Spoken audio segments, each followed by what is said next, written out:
Hello, my good human. Welcome back to the channel. If you're new here, welcome, welcome. And if you're coming back, it's so good to have you here again. I really enjoy reading all of your comments. I'm Luana from luanarose.com, and I'm a nervous system specialist. And here on the channel, I talk about all things nervous system regulation, relationship health, and trauma healing. In this video, I'm answering the question, what does stress have to do with getting migraines? The problem is migraines can be completely debilitating. They seemingly come out of nowhere and can wipe you out for the morning or for a few days. When it comes to the people that I work with, I keep on getting more and more folks that come to see me because they're suffering from chronic migraines.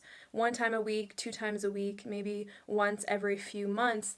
And here in Canada, where I am, it takes months to see a specialist. One of my recent clients that I just started working with, she told me that when she went to her doctor, they said if you're not getting migraines 50% of the time, meaning 50% of a 7-day week, then we can't refer you to a specialist because that is the baseline requirements. So when I hear that, that sounds like a lot of suffering before you can go to the next step of figuring out, at least through the medical system, why migraines are happening. So in this video, I'm going to explain migraines from the perspective of the autonomic nervous system, why they may be happening, and some things that you can shift in your life to ease them occurring so often.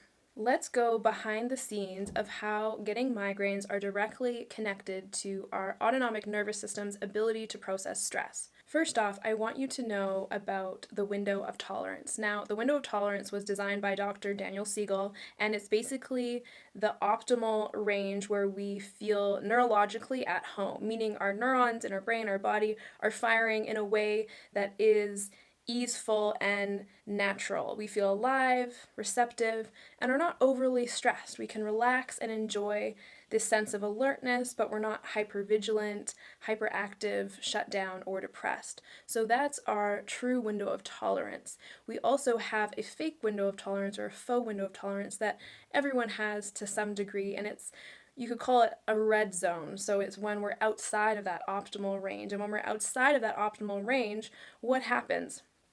Well, we can experience symptoms, and one of those symptoms can be things like the debilitating migraine. Secondly, I want you to know about things that can push us out of our true window of tolerance into that faux window of tolerance or red zone. So let's look at a few things that can push us over the edge.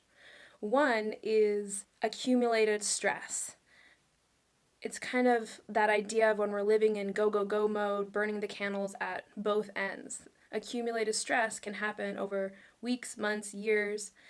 Another thing is more responsibilities at work. I work with a lot of entrepreneurs, a lot of people in high leadership roles at work, and of course there's always ebbs and flows there of taking on more responsibilities. Exercising. If we're exercising more than usual, even though it's healthy stress, our nervous system, body, and being doesn't really differentiate between healthy stress and unhealthy stress. It just knows that, okay, we're exerting more stress chemicals like adrenaline and cortisol, and that has an effect on our whole body. Another thing that can affect us moving into that red zone or into our faux window of tolerance is stress related to relationships, important relationships in our life. If we're isolated, if we spend a lot of time working on our laptops at home or in the office, being isolated can have an effect on our nervous system because we don't have enough social engagement.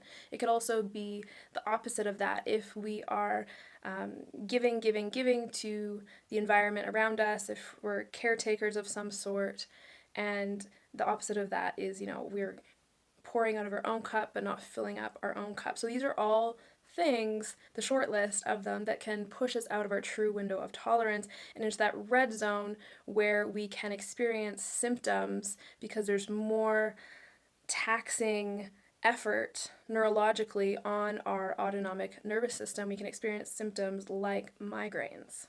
Which brings me to my last point of getting those symptoms when we're in that red zone.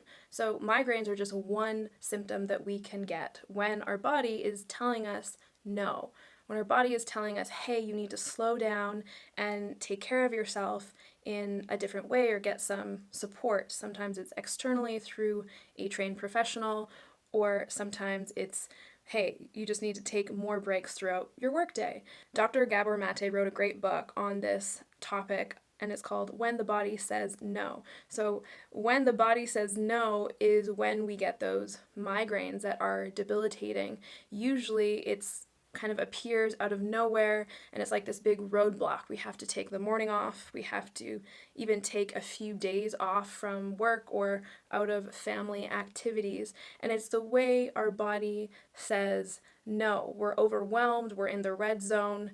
My autonomic nervous system is working out of that optimal range of functioning, that optimal window of tolerance. As promised, I'm keeping this video super short, but right before I go, here's a little bit of advice if you are someone that gets migraines or chronic intense headaches. One thing that I've noticed working with people is that something always happens before the intensity or the height of the migraine. So what that looks like in the work that I do, we have this technical name, it's called the T4 model. So if the migraine is 0, and if I know from experience, I personally have never got a migraine, but let's say I have, I wake up sometimes with migraines in the morning. And then if you go back to the night before, to the afternoon before, to the morning before, what happened there that's a pattern throughout all these times that you've gotten migraines? So for example, I work with someone right now who, when he wakes up with a migraine or a headache that later on turns into a migraine, he has to take the day off work, he has figured out that there's this tension in the side of his neck that happens.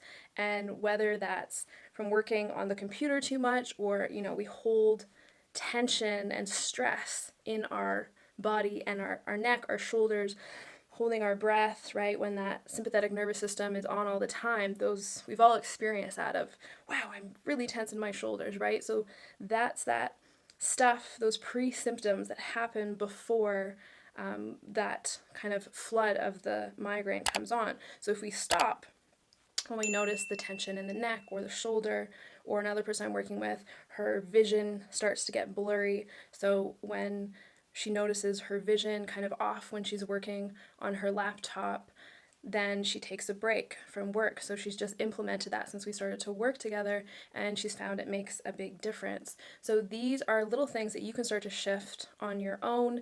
And secondly, sometimes we do need to work with a trained professional nervous system specialist who can help us build that window of tolerance, expand our capacity to deal with stress. And because of neuroplasticity, our body and brain's ability to change itself with the right support, you can absolutely do that. So, we have this fear sometimes that, oh, I'm going to get a migraine, so I'm not going to do this. We don't really want to live like that, so sometimes we do need a little extra professional support. So you can book a session with me, or I have tons of colleagues that are amazing and can also help around the world with that. I also have courses on my website, luanarose.com, that teach you how to regulate your nervous system from the comfort of your own couch. So that, my good human, wraps up this short video. I hope that was helpful, and I really appreciate that you took the time out of your day to be here and learn something new. I will see you in the next video and next week on Wednesday. Take very good care. Bye.